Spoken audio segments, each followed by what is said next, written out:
Hey guys, so we're finally going to be talking about The Haunting of Hill House and The Haunting of Bly Manor today. I wanted to do this so long ago, but it's really, as you guys know, hard for me to get through horror TV shows usually. Not that these are bad ones, but we'll get to my actual thoughts on them later. And I also wanted to be really thorough and watch them twice, and that never happened. So we're just gonna review them after the first time viewing, so take my opinion with a grain of salt. And I will say, while I will watch Hill House again, I actually wanted to watch it during October and spooky times and things like that because it just feels like an October show to me. While I will watch that one twice, I probably will never watch Bly Manor again, so that's a little sneak peek into my thoughts on that. Also, I want to say that I know some don't think it's appropriate to compare the two seasons because they are their own entities, they're their own anthology style stories and don't necessarily need to be compared. However, I think that this is almost impossible because coming out of Hill House, and I think I speak for everyone, we were all really excited to see what they were going to do with the second season, even though it had nothing to do with the original story. You know, we went into it with certain expectations based on our impressions of Hill House, so it's a lot like American Horror Story. It's almost impossible to go into the next season without thinking about what the last season was. That being said, I'm going to try to review them separately and not really compare and contrast the two, but it is hard not to compare them. I know they're their own stories based on two separate books, but I can't help it. So both series are made by Mike Flanagan, of course, and if you watch my favorite horror directors video, you know that he's one of my favorite horror creators. And I do think that both Hill House and Bly Manor are works of art in their own ways, and I do really appreciate how he brought something different to both seasons. I think a lot of people, including myself, after watching Hill House, kind of expecting something similar from Bly Manor, or at least the same level of horror elements maybe, and we got something completely different, so I appreciate the differences. However, I do have a preference for one. So let's first talk about The Haunting of Hill House. Now, this is based, of course, on the book by Shirley Jackson that came out in 1959. And this is an American Gothic book. I did buy it and I own it. I just haven't read it yet. If I was a more thorough horror reviewer, I would have watched both seasons twice, read the two books, or novella and book, and I would have been, you know, better at reviewing them. But I'm just a layman reviewer, right? I kind of consider myself someone that just watches horror to enjoy it and not criticize it too much or critique it too much like a critic. I'm not a horror critic in my opinion. So anyway, I'm just like the layman. That's my excuse for not reading the books before doing this video. I am going to be reading the book next year in 2021 though, and I will be starting some kind of booktuber content over on my main channel. If you want to know the books I've been reading lately, I will be doing a video over there. Anyway, back to Hill House. This has taken so long to get started. I do think Hill House is a true horror story. It has real horror elements that are so good and has an amazing developed story. Now, this is not the first adaptation made of The Haunting of Hill House, of course. This is kind of a reimagining of it. A lot of the characters are created for the show specifically and are not in the book, so he did differentiate between the source material and the show. So you may remember from my unpopular horror opinions video that I said horror TV is not really my thing, and Hill House is actually one of the only exceptions to being a true horror amazing TV show. I said that backwards, but you know what I mean. I do have exceptions to that rule. The Terror is another one that I really enjoy. I also own that book, and hopefully one day we'll be doing a review of the Terror book and movie or show together. So Hill House, of course, follows the Crane family with two alternating timelines, one that takes place with all 5 children and the other when they're adults, and it follows them as they're still being haunted by the paranormal experiences from Hill House. So there are many original and stylistic choices that I think were superb in this that Mike Flanagan did and famously known for, and that is, of course, the hidden ghosts throughout the show, if you're looking for them or if you're rewatching it. And it's also known for the one episode that has the super long takes, especially involving child actors. I think this was a phenomenal choice. The most famous scene being over 15 minutes. It actually wasn't the longest take in that episode, but it was the most famous one, you know, as they're panning through the house throughout the entire family. The entire episode 6 consists of multiple of these kind of takes where they are all done in one take, and they are actually done in one take and not implied. A lot of movies and horror and things like that that try to do the one take thing usually have breaks, but it just looks like it's shot in one take, but Bly Manor, Hill House actually did shoot these scenes in one take. They actually endured 6 weeks of rehearsals in order to accomplish these super long takes. On the surface, this show I think is amazing. I think there's so much going for it, but if you really look for the symbolism and the meaning throughout this show, it makes it that much better. I mean, it's beautiful, it's haunting, obviously, and I think it is one of the best told ghost stories that we have seen in probably ever for ghost stories, but easily one of the best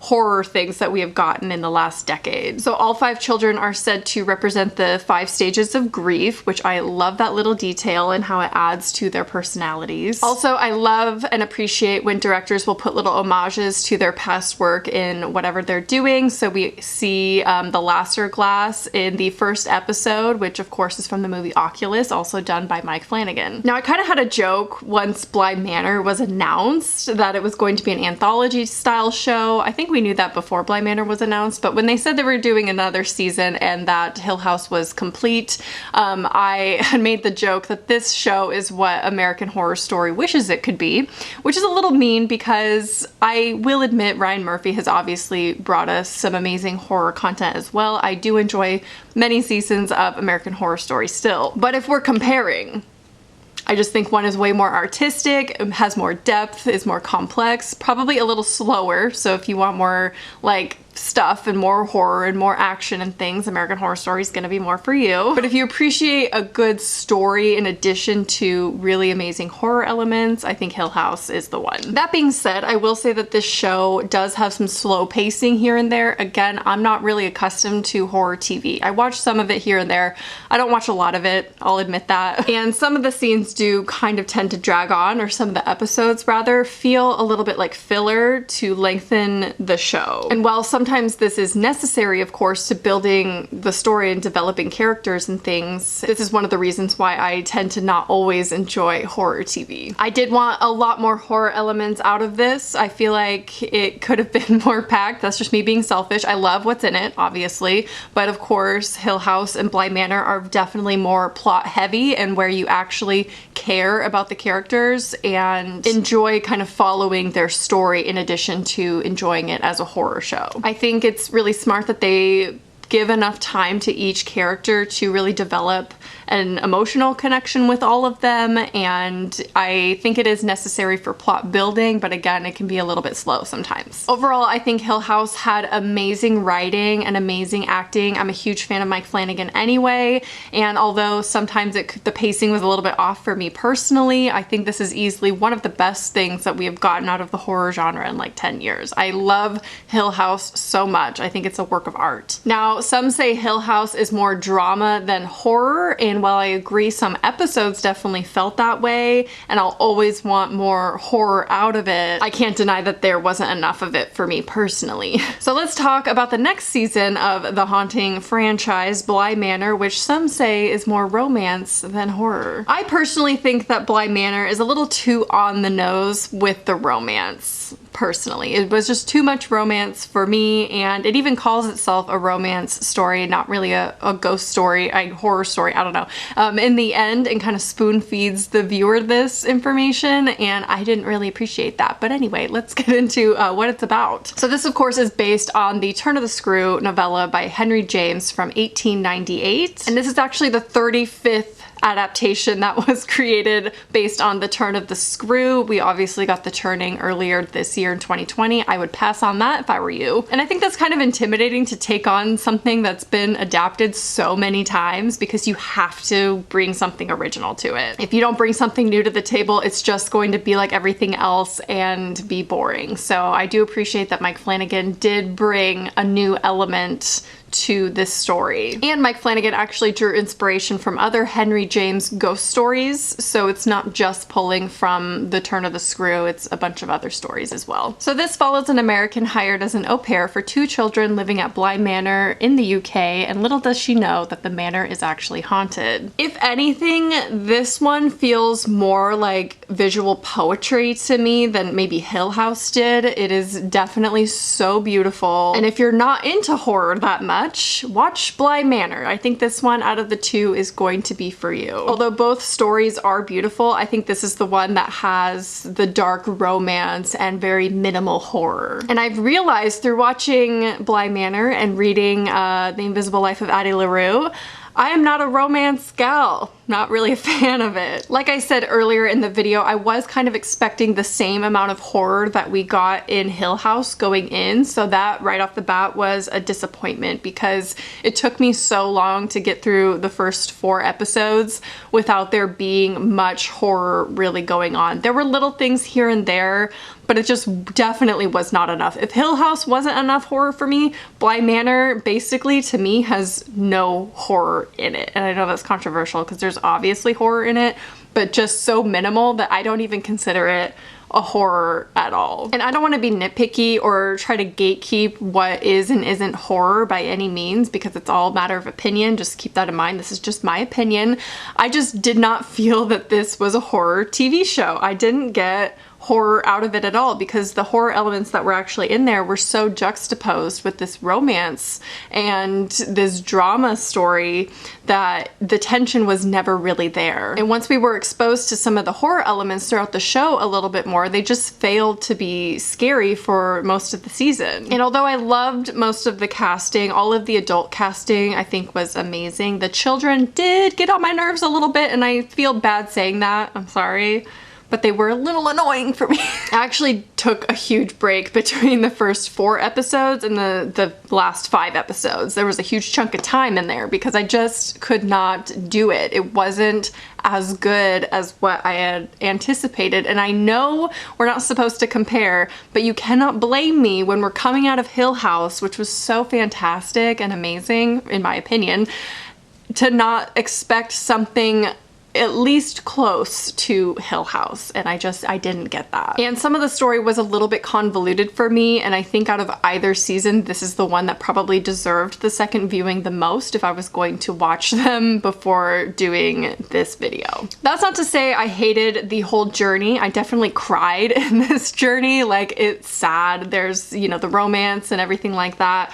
You know, it did get to me. I'm not gonna lie, I'm not a romantic person, like, in media, usually. Although I watch The Bachelor and Bachelorette, but is that romance? Probably not. So again, this has lots of little details that I love because it is Mike Flanagan. There's going to be certain things that I just appreciate so much that he throws in there, such as the phone number that's on the nanny advertisement in the first episode is a real phone number that you can call and you will hear a recording of Miles and Flora. It's just little details like that I think is so genius and really makes him stand apart from other horror creators. And of course, almost every scene that is shot from Danny's point of view, there are hidden ghosts throughout. And I will say this season kind of shifts genres and tones throughout the show, which makes it feel almost like chunks instead of one flowing story. There's different episodes that almost feel like different genres, and it can just be kind of jarring. It doesn't flow as a story as much as Hill House did. That being said, episode 8 is probably my favorite one, this being the backstory of the manor and the lady in the lake. I really enjoyed this flashback episode. I think it was done so well, so beautiful. I almost wish the whole show was kind of like that. I did enjoy the story overall, and the second half I think was definitely way better than the first half. I think the first half is very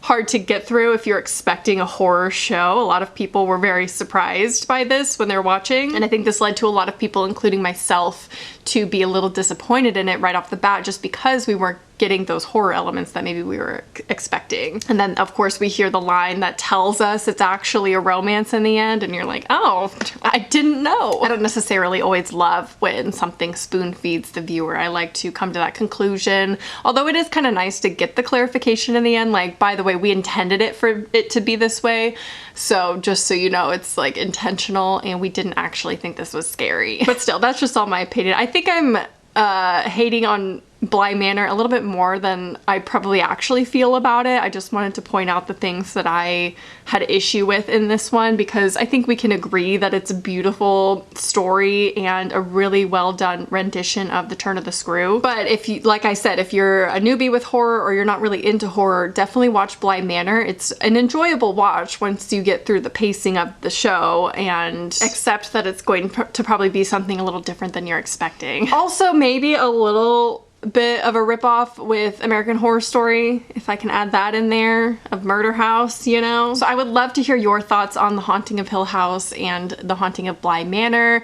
what you think about them. Do you compare them? Which one did you enjoy more? Tell me in the comments down below. I hope you enjoyed, and I'll talk to you soon. Bye.